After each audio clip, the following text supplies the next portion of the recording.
ભગવતે વાસુદેવાય. શ્રીમદ્ ભાગવત મહાપુરાણ, 7મો સ્કંદ, 13મો અધ્યાય. યતિધર્મનું નિરૂપણ તથા અવધૂત પ્રહલાદનો સંવાદ. નારદજી કહે છે, હે યુધિષ્ઠિર, વાનપ્રસ્થીમાં જો બ્રહ્મ વિચારનું સામર્થ્ય હોય તો તેણે શરીર સિવાય સર્વ કોઈનો ત્યાગ કરીને સંન્યાસ લઈ લેવો તથા કોઈ પણ વ્યક્તિ, વસ્તુ, સ્થાન અને સમયની અપેક્ષા રાખ્યા વિના એક ગામમાં ફક્ત એક જ રાત્રિ માટે રોકાવાનો નિયમ લઈને પૃથ્વી પર વિચરણ કરતા રહેવું. તે જો વસ્ત્ર પહેરે તો માત્ર લંગોટી પહેરે કે જેનાથી તેનું ગુપ્તાંગ ઢંકાયેલું રહે, અને જ્યાં સુધી કોઈ આફત ઊભી ન થાય ત્યાં સુધી તેણે દંડ અને પોતાના આશ્રમના ચિહ્નો સિવાયની પોતે ત્યજી દીધેલી કોઈ પણ વસ્તુને ગ્રહણ કરવી નહીં. સંન્યાસીએ સમસ્ત પ્રાણીઓના હિતેશી થવું, શાંત રહેવું, ભગવત પરાયણ રહેવું અને કોઈનો પણ આશ્રય ન લેતા પોતે પોતાનામાં રમમાણ રહીને એકલા જ વિચરવું. આ સંપૂર્ણ વિશ્વને કાર્ય અને કારણથી પરમાત્મામાં અધ્યસ્ત એટલે કે આરોપિત જાણવું અને કાર્યકારણ સ્વરૂપ આ વિશ્વમાં પોતાના બ્રહ્મ સ્વરૂપ આત્માને પરિપૂર્ણ જોવો. આત્મદર્શી સંન્યાસીએ સુષુપ્તિ અને જાગૃતિની સંધિમાં પોતાના સ્વરૂપનો અનુભવ કરવો તથા બંધન અને મોક્ષ બંને કેવળ માયા છે, વાસ્તવમાં કશું નથી એમ સમજવું. તેણે ન તો શરીરના અવશ્ય થનારા મૃત્યુના અભિનંદન કરવું કે ન તો અનિશ્ચિત જીવનનું, કેવળ સમસ્ત પ્રાણીઓની ઉત્પત્તિના અને તેમના નાશના કારણભૂત કાળની પ્રતીક્ષા કરતા રહેવું.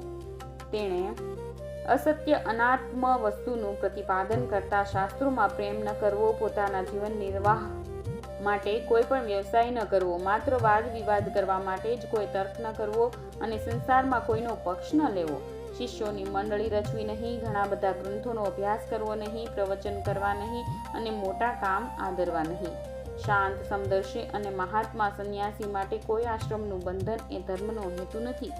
તે ભલે પછી પોતાના આશ્રમના ચિહ્નો ધારણ કરે કે ત્યજી દે. તેની પાસે આશ્રમનું કોઈ ચિહ્ન ભલે ન હોય પણ તેણે આત્માના અનુસંધાનમાં મગ્ન રહેવું. પોતે હોય અત્યંત વિચારશીલ પણ તેણે દેખાવું પાગલ અને બાળકના જેવા. તે અત્યંત પ્રતિભાશાળી હોય તો પણ તેણે સાધારણ મનુષ્યની દૃષ્ટિમાં એવા દેખાવું કે જાણે તે કોઈ મૂંગો હોય. હે યુધિષ્ઠિર, આ બાબતમાં મહાત્માઓ એક પ્રાચીન ઇતિહાસ વર્ણવે છે.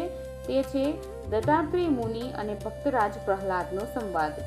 ભગવાનના પરમ પ્રેમી પ્રહલાદજી એકવાર કેટલાક મંત્રીઓની સાથે લોકોના હૃદયની વાત જાણવાની ઈચ્છાથી લોકો વચ્ચે વિચરણ કરી રહ્યા હતા. ત્યારે તેમણે જોયું કે સહ્યાદ્રીની તળેટીમાં કાવેરી નદીના કાંઠે પૃથ્વી પર જ એક મુનિ પડેલા છે.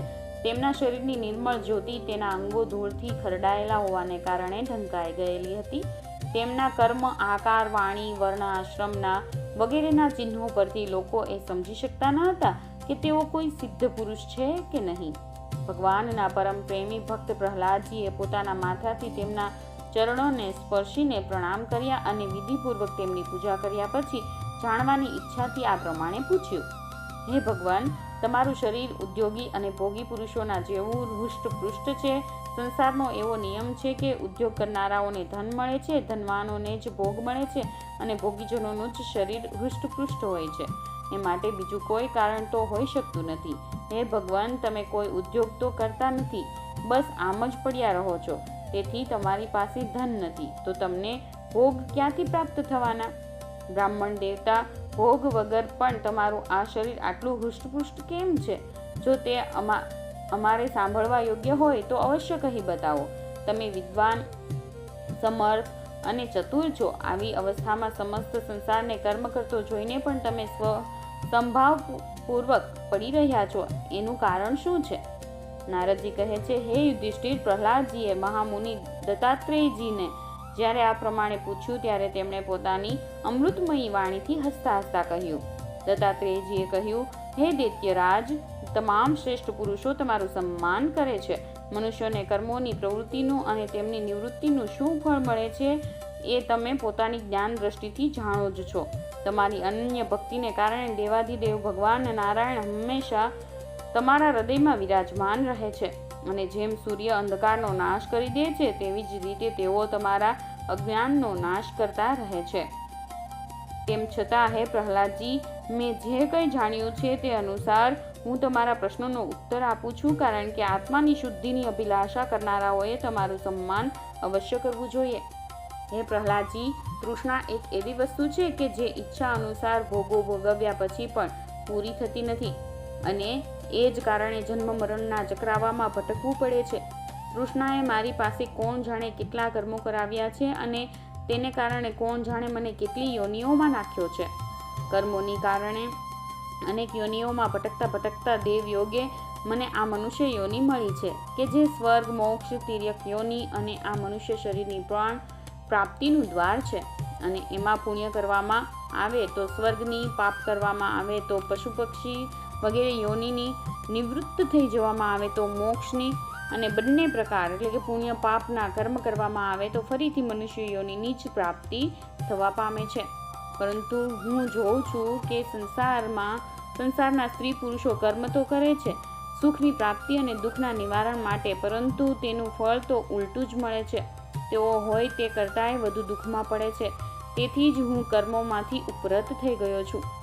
સુખ જ આત્માનું સ્વરૂપ છે. સઘળી ક્રિયામાંથી નિવૃત્તિ એ જ આત્માને પ્રકાશિત કરવાનું સ્થાન છે. તેથી સઘળા ભોગોને માત્ર મનની કલ્પના જ સમજીને હું પોતાના પ્રારબ્ધને ભોગવતો રહીને પડ્યો રહું છું.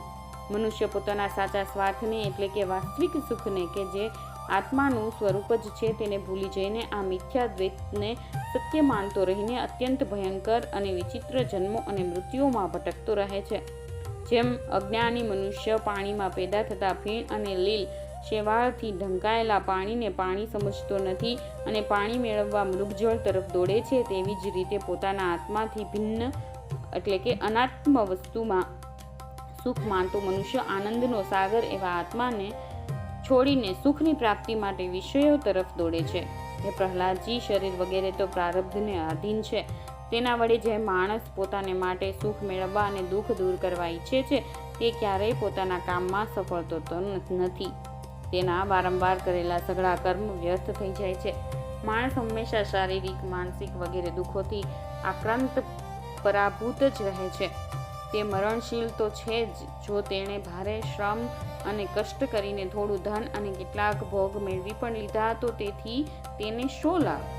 લોભી અને ઇન્દ્રિયોને વશ રહેતા ધનવાનોના દુઃખ તો મેં સારી પેઠે જોયા છે. તેમને ભયને લીધે ઊંઘ આવતી નથી. સૌના પર તેમને શંકા થયા જ કરે છે. જેઓ જીવનના અને ધનના લોભી છે, તેઓ રાજા, ચોર, શત્રુ, સ્વજન, પશુ પંખી, યાચક અને કાળથી, અરે ત્યાં સુધી કે ક્યાંક હું ભૂલ કરી ન બેસું, વધારે ખર્ચ ન કરી નાખું, એવી આશંકાથી સ્વયં હંમેશા બીતા રહે છે. તેથી બુદ્ધિમાન મનુષ્ય તે ધનનો અને જીવનની સ્પૃહાનો ત્યાગ કરી દેવો જોઈએ, કે જેને કારણે શોક, મોહ, ભય, ક્રોધ, રાગ, કાયરતા, શ્રમ વગેરેના શિકાર થવું પડે છે. હે પ્રહલાદજી, આ લોકમાં મારા સૌથી મોટા ગુરુ છે અજગર અને મધમાખી. તેમનાથી મને વૈરાગ્ય અને સંતોષ પ્રાપ્ત થયા છે. મધમાખી જેમ મધ એકઠું કરે છે, તેવી જ રીતે લોકો ઘણા કષ્ટથી ધનનો સંચય કરે છે, પરંતુ બીજું જ કોઈ તે ધનરાશિના માલિકને મારીને તે ધન તેની પાસેથી પડાવી લે છે. એનામાંથી મેં એવો બોધ ગ્રહણ કર્યો છે કે વિષય ભોગથી વિરક્ત જ રહેવું. હું અજગરની જેમ નિષ્ક્રિય પડ્યો રહું છું અને દૈવ યોગે જ મળી જાય છે તેમાં જ સંતુષ્ટ રહું છું. અને જો કશું મળતું નથી તો ઘણા દિવસો સુધી ધૈર્ય ધારણ કરીને બસ આમ જ પડ્યો રહું છું. ક્યારેક થોડું અન્ન ખાઈ લઉં છું તો ક્યારેક વધુ, ક્યારેક સ્વાદિષ્ટ તો ક્યારેક નીરસ સ્વાદ વિનાનું, અને ક્યારેક અનેક ગુણોવાળું તો ક્યારેક સર્વથા ગુણ વગરનું. ક્યારેક ઘણી શ્રદ્ધાથી મળેલું અન્ન ખાઉં છું તો ક્યારેક અપમાન સાથે મળેલું, અને કોઈ વેળા આપોઆપ જ મળી જવાથી ક્યારેક દિવસે, ક્યારેક રાત્રે અને ક્યારેક એકવાર જ જમ્યા પછી પણ બીજી વાર જમું છું. હું પોતાના પ્રારબ્ધનો ભોગ ભોગવવામાં જ સંતુષ્ટ રહું છું. તેથી મને રેશમી કે સુતરાઉ, વલ્કલ કે અન્ય કોઈ જેવું પણ વસ્ત્ર મળી જાય છે તેવું જ પહેરી લઉં છું. ક્યારેક હું ધરતી, ઘાસ, પાંદડા, પથ્થર કે રાખના ઢગલા પર જ પડ્યો રહું છું, તો ક્યારેક બીજાઓની ઈચ્છાથી મહેલોમાં પલંગ અને ગાદીઓ પર સૂઈ જાઉં છું. હે દૈત્યરાજ, ક્યારેક હું નાહી ધોઈને શરીરે ચંદન લગાડીને સુંદર વસ્ત્રો, ફૂલોના હાર અને ઘરેણાં પહેરીને રથ, હાથી અને ઘોડા પર આરૂઢ થઈને ફરું છું, તો ક્યારેક પિશાચની જેમ બિલકુલ દિગંબર વેશે વિચરણ કરું છું. મનુષ્યના સ્વભાવ એક સરખા હોતા નથી. તેથી નથી તો હું કોઈની નિંદા કરતો કે નથી કોઈના વખાણ કરતો. હું કેવળ તેમનું પરમ કલ્યાણ અને પરમાત્મા સાથેનું ઐક્ય ઈચ્છું છું. સત્યનું અનુસંધાન કરનારા મનુષ્ય જે અનેક પ્રકારના પદાર્થો અને તેમાં જે વિવિધતા જણાય છે તે બધાને ચિત્તવૃત્તિમાં હોમી દેવા, ચિત્તવૃત્તિને આ પદાર્થો વિશે વિવિધ ભ્રમ પેદા કરનારા મનને સાત્વિક અહંકારને મહતત્વ વડે માયામાં હવન કરી દેવા. આ પ્રમાણે આ બધી વિવિધતાનું કારણ માયા જ છે એવો નિશ્ચય કર્યા પછી તે માયાને આત્માના અનુભવમાં સ્વાહા કરી દેવી. આ પ્રમાણે તેણે આત્મ સાક્ષાત્કાર વડે આત્મ સ્વરૂપમાં સ્થિત થઈને નિષ્ક્રિય અને ઉપરત થઈ જવું. હે પ્રહલાદજી, મારું આ આત્મવૃત્તાંત અત્યંત ગોપનીય છે, તેમજ લોક અને શાસ્ત્રથી પર છે. તમે ભગવાનના અત્યંત પ્રેમી છો, તેથી મેં તમારી સમક્ષ આ વર્ણવ્યું છે.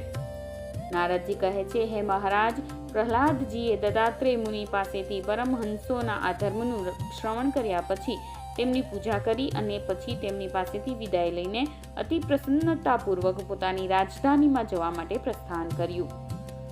7મા સ્કંધ અંતર્ગત યુધિષ્ઠિર નારદ સંવાદમાંનો યતિ ધર્મમાંનો 13મો અધ્યાય સમાપ્ત.